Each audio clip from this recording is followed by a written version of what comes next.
Зейнетақыңыздың әділетсіз қысқартылып жатқанын білу, бұл шындықтың бетіне қарау.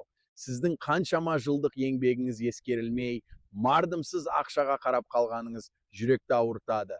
Коллекторлар күн сайын мазалап қорқытуда, бұл заңсыздыққа төзбеңіз. Сізге заңды қорғаныс қажет, және мен сіздің жағыңыздамын. Қадірлі аталар мен апалар, құрметті отандастар, сіздерге айтатын маңызды жаңалығым бар. Бүгінгі күнде қаншама жас кездеріңізде тер төгіп, еңбек етіп, болашақ ұрпақ үшін бәрін жасадыңыздар. Бірақ қазір сіздерге зейнетақыларыңыздың әділетсіз қысқартылып жатқанын естіп жүрегім ауырады. Сіздерге банктен несие алып, оны төлей алмадыңыз ба? Коллекторлар күн сайын қоңырау шалып, тіпті сотқа беру туралы қорқытып жүрме. Тоқтаңыз, сіздің жағыңызда заң тұр. 2026 жылдан бастап, коллекторлар мен банктер сіздің зейнетақы картасынан 50%-ға дейін ұстап қалуға тырысады, бірақ заң бойынша олар сізді прожиточный минимумнан төмен түсіре алмайды. Бұл сома 50.851 теңге. Бұл дегеніміз, сіздің зейнетақыңыздан осы сомадан төмен ұстап қалулары заңсыз. Енді сіздерге жақсы жаңалық бар. 2026 жылынан бастап жаңа заң қабылданды. Бұл заң бойынша коллекторлар мен кредиторлар сіздің атыңыздан ақша ұстап қала алмайды. Тек сіздің жазбаша келісіміңізбен ғана. Бұл дегеніміз, егер сіз өз қолыңызбен келісім бермесеңіз, ешкім сіздің зейнетақыңыздан артық ақша ала алмайды. Сіздерге зейнетақыны қалай қорғау керек екенін банк ұстап қалды, не істеу керек екенін, коллектор қорқытты, қайда шағымдану керектігін және прожиточный минимум қағидасын толық талдайтын боламыз. Сондықтан осы бейнероликті соңына дейін көріңіздер, себебі сіздің құқықтарыңызды қорғау және ақшаларыңызды сақтау жолдарын сіздерге ашып береміз. Бұл өте маңызды ақпарат. Сондықтан оны жіберіп алмаңыздар, біз бірге болсақ, сіздердің құқықтарыңыз қорғалады. Алдағы уақытта сіздерге нақты шешімдер мен қадамдық нұсқауларды ұсынып, барлық сұрақтарыңызға жауап береміз. Құрметті отандастар, сіздермен бірге біз әділеттілікті орнатамыз. Қадірлі аталар мен апалар, құрметті отандастар, сіздер үшін бүгінгі күндері өз құқықтарыңызды қорғау өте маңызды. Сіздердің жас кездеріңізде қандай ауыр еңбектер атқарғандарыңызды білеміз. Колхозда таңның атысынан кештің батысына дейін егін егіп, мал бағып, талай қиындықтарды басынан кешірдіңіздер. Шахталарда тер төгіп, зауыттарда еңбек етіп, мектептерде ұрпақ тәрбиелеп, емханаларда адамдардың денсаулығын сақтадыңыздар. Бұның бәрі ерлікке пара-пар. Бірақ өкінішке орай, сол еңбектеріңіздің нәтижесінде ала алатын зейнетақыларыңыз бүгінгі күнде әділетсіз қысқартылып жатыр. Осы әділетсіздік сіздердің көңілдеріңізді жабырқатады. 30, тіпті 50 жылдық еңбек өтілін жинап, шорлы қолдарыңызбен тер төгіп, бүгінгі күнде мардымсыз зейнетақыға қарап қалғандарыңыз жүрегімді ауыртады. Мен сіздерге нақты мысал келтіргім келеді. Мысалы, 71 жастағы Талдықорған қаласында тұратын бір апа туралы айтайын. Ол кісі баласының емделуі үшін, коммуналдық қызметтерді төлеу үшін және тойға бару үшін 500 мың теңге несие алған. Алғашқы айларында төлемді төлеп жүрді, бірақ кенеттен денсаулығы нашарлап, төлем жасауға шамасы жетпей қалды. Банк бірден сотқа беріп, картасынан 70 мың теңгенің 40 мыңын ұстап қалды. Қымбатты отандастар, естеріңізде болсын, бұл заңсыз әрекет, өйткені зейнетақыдан 50.851 теңгеден төмен ұстап қалуға болмайды. Сол апа шағым жазғаннан кейін ғана 25 мың теңгесі қайтарылды. Бұл әділетсіздікке қарсы күресу үшін сіздердің құқықтарыңызды жақсы білуіңіз керек. Тағы бір мысал келтірейін. 68 жастағы бір ата баласы үшін кепіл болған екен. Бала төлей алмай қалғанда, коллекторлар атаны күн сайын қорқытып, көршілерге ұрлықшы деп атаған. Бұл әрекет заңсыз әрі адамгершілікке жатпайды. Мұндай жағдайда полицияға шағым беру керек. Құрметті аталар мен апалар, сіздерге осы жағдайлар таныс па? Сіздер де осындай әділетсіздікке ұшырадыңыз ба? Пікірлерде өз тәжірибеңізді бөлісіңіздер. Қанша жыл еңбек еткендеріңізді, алғашқы зейнетақыңыздың мөлшерін жазыңыздар. Сіздердің әңгімелеріңіз бізге және басқа көрермендерге үлкен сабақ болады. Мүмкін сіздердің де құлақтарыңызға коллекторлардың қоңырауы шаршаған болар. Олар сіздерді қорқытып, зейнетақыларыңыздан ақша ұстап қалды ма? Қанша теңге ұстап қалды? Сіздер де өз әңгімелеріңізді бөлісіңіздер. Бұл бізге сіздердің құқықтарыңызды қорғауға көмектеседі. Құрметті отандастар, сіздерге жанашырлықпен қолдау көрсетіп, құқықтарыңызды қорғау жолында әрдайым қастарыңызда боламын. Сіздер үшін әділеттілік орнату менің басты міндетім. Келесі бөлімде сіздерге зейнетақыларыңызды қалай қорғау керектігін үйрететін боламын. Қадірлі аталар мен апалар, құрметті отандастар. Мен сіздерге тағы да өзімді таныстырып өтейін. Менің атым Арман, мен зейнеткерлердің құқықтарын қорғаушы заңгермін. Біздің арнамызға жазылу сіздер үшін үлкен пайда әкелуі мүмкін. Себебі заңды білмеу, ақшадан айырылу деген сөз. Ал біздің арна сіздер үшін нағыз заңды қалқан бола алады. Әрбір бейнероликте біз сіздерге құқықтық мәселелерді қарапайым тілмен түсіндіріп, нақты шешімдер ұсынатын боламыз. Сондықтан арнаға жазылып, хабарландыру қоңырауын басуды ұмытпаңыздар. Бұл сіздерге жаңа бейнероликтердің шыққанын бірінші болып білуге мүмкіндік береді. Құрметті көрермендер, біздің арна сіздің сенімді серігіңіз. Жазылған кезде сіздер зейнетақыларыңызды қорғау үшін қажетті барлық ақпаратты уақытылы алып отырасыздар. Бұл тек сіздің құқықтарыңызды сақтап қана қоймай, ақшаларыңызды да қорғауға көмектеседі. Сіздерге әрдайым жанашырлықпен көмектесуге дайынмын. Біздің арнамызға жазылу сіздің құқықтарыңызды қорғауға жасалған ең алғашқы қадам. Жазылу арқылы сіздер тек қана өздеріңіздің емес, сондай-ақ таныстарыңыздың, көршілеріңіздің де құқығын қорғауға үлес қосасыздар. Құрметті аталар мен апалар, лайк басу арқылы сіздер осы маңызды ақпараттың кеңінен таралуына көмектесе аласыздар. Бұл видеоны несиесі бар туыстарыңызға немесе көрші зейнеткерлерге жіберіңіздер. Өйткені олар да сіздер сияқты өз құқықтарын біліп, ақшаларын сақтап қалуға лайық. Сіздің қолдауыңыз бен жазылуыңыз арқасында біз сіздерге көбірек ақпарат ұсына аламыз. Құрметті көрермендер, сіздердің әрқайсыңыздың пікірлеріңіз бен сұрақтарыңыз біз үшін маңызды, сондықтан оларды жазып қалдыруды ұмытпаңыздар. Біз сіздердің барлық сұрақтарыңызға жауап береміз және сіздерге көмектесуге әрқашан дайынбыз. Арнаға жазылыңыздар, хабарландыру қоңырауын басыңыздар және лайк қойыңыздар.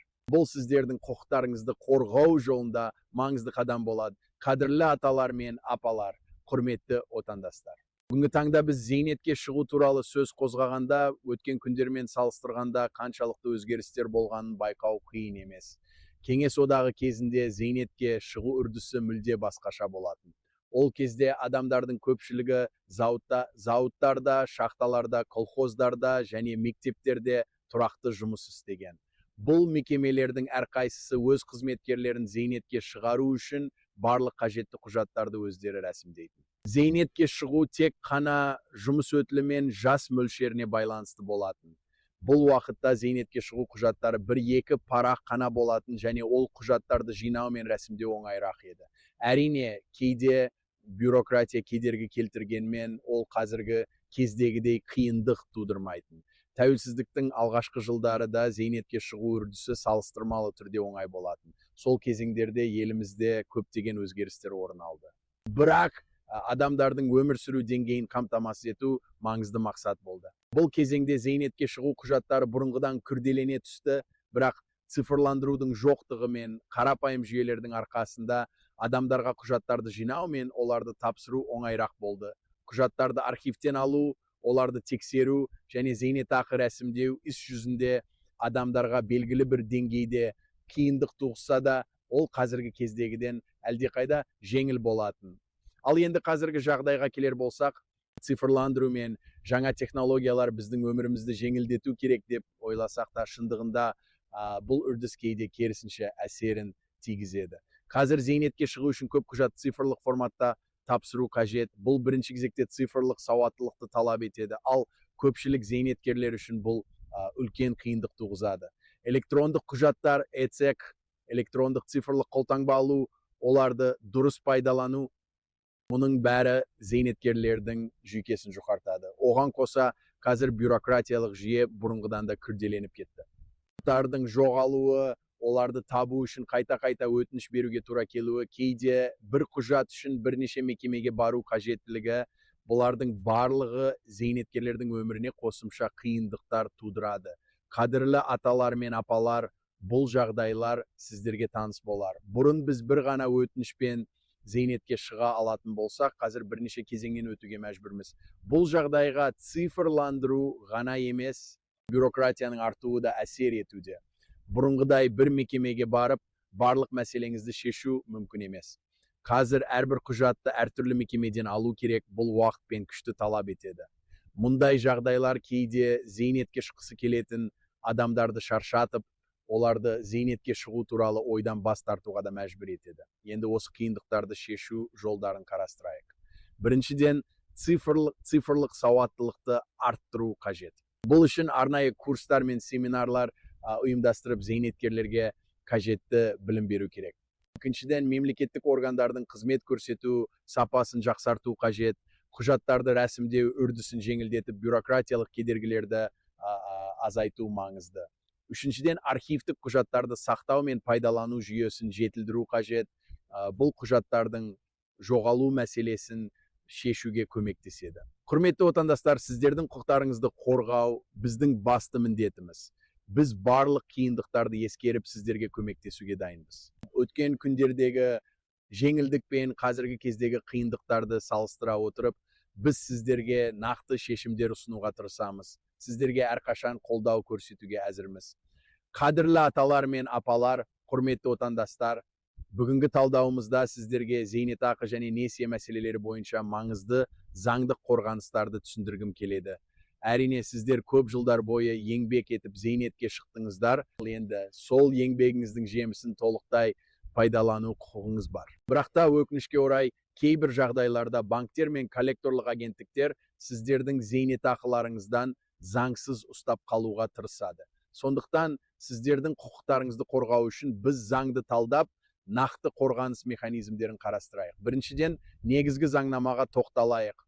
2026 жылдың 16 қаңтарында президент 258 нөмірлі банктер туралы жаңа заңға қол қойды. Бұл заңның мақсаты несие алушыларды қорғау, оның ішінде зейнеткерлерді де, және де осы заңның 12-ші тарауында несие қорғау механизмдері нақты көрсетілген. Сонымен қатар 2013 жылдан бастап коллекторлық қызмет туралы заң қабылданған. Бұл заң коллекторлардың құқықтарын шектейді.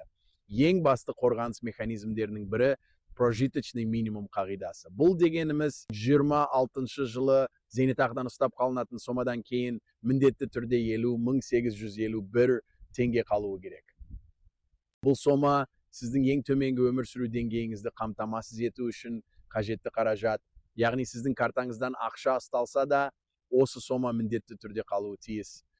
Бұл қағиданы сот приставтары да сақтауы тиіс. Екінші қорғаныс, коллекторларға тыйым салынған әрекеттер. Коллекторлар таңғы 8-ден кешкі 21-ге дейін қоңырау шала алады, бірақ аптасына 3 реттен артық емес. Түнде қоңырау шалу, көршілерге хабарлау немесе әлеуметтік желілерде сіздің атыңызды көрсету, бұл қылмыс болып табылады. Бұл әрекеттер үшін коллекторлар жауапкершілікке тартылады. Үшінші, қорғаныс қорқыту мен қысым көрсетуге тыйым салу. Қылмыстық кодекстің 388 бабы бойынша сізді ұрлықшы, жалған немесе қашқын деп атау заңсыз болып табылады, және бұл үшін жауапкершілік қарастырылған. Сізді қорқытып қысым көрсеткен жағдайда органына жүгініңіз. Төртінші қорғаныс, ата-анаңыздың немесе басқа біреудің қарызы сіздік емес. Егер сіз өзіңіз кепілдік келісіміне қол қоймаған болсаңыз, коллекторлар сізге шағым бере алмайды. Бұл өте маңызды мәселе. Себебі көп жағдайда адамдар басқа біреудің қарызы үшін жауапқа тартылатыны туралы ойлайды. Бесінші қорғаныс, банкроттық заңы. 2023 жылдан бастап азаматтардың банкроттығы заңы жұмыс істейді. Бұл заң бойынша 5 жыл бойы борышын төлей алмаған зейнеткер банкрот деп танылады, және барлық қарызы есептен шығарылады. Сондықтан, егер сіз осындай жағдайға тап болсаңыз, банкроттық процедурасын бастауға құқығыңыз бар. Қаржылық деректерге тоқталсақ, 2026 жылы прожиточный минимум 50.851 теңге, ал ең төменгі зейнетақы 69.049 теңге құрайды.